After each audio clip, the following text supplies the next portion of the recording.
Here's something you might not know.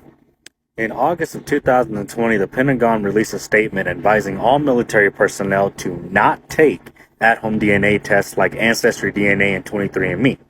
They said they did not want military personnel unintentionally creating security consequences that could deter the mission. Which I understand that you don't want to take an Ancestry DNA and find out that you're related to somebody that could destroy your security clearance. That's just one tiny example. This was 2 years after I separated from the military, so I contacted a buddy of mine who's still serving, and I was like, hey man, have you seen this memo from the Pentagon for you guys? He said, oh yeah, we were told that back in March. And I was like, what, really? What were you told back then?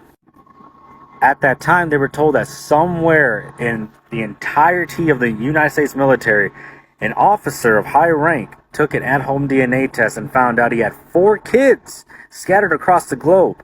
And all of their birthdays coincide to when he was stationed in those countries.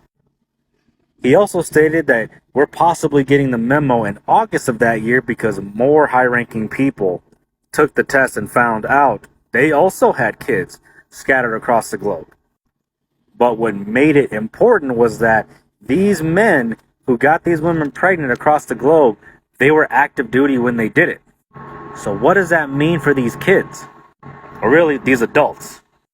It means that these children are United States citizens. Now, what that means is the United States has to pay for them because that's what they're owed, because they didn't choose for their father to be an active duty military person. Just kind of how it happened. But we all know the United States is really, really cheap and doesn't like paying out shit, even to people that they owe. Now, today they're a lot better about it. Hell, today you can walk up to a military base and tell somebody, hey, that soldier, airman, sailor, marine got me pregnant and shit, yeah. They'll just make you do a DNA test right then and there, and as long as it comes up good, yeah, they'll take care of you now.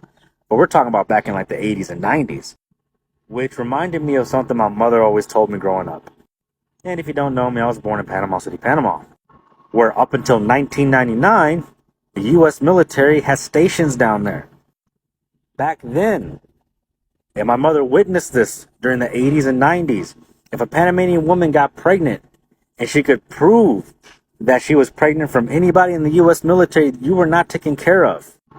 Instead, they would ship off the man that got you pregnant somewhere else. And they completely denied that that child was ever their responsibility, when rightfully it was, because they were the ones in charge of that military person. Luckily, today it's a lot better, and they don't play with that shit no more. But damn.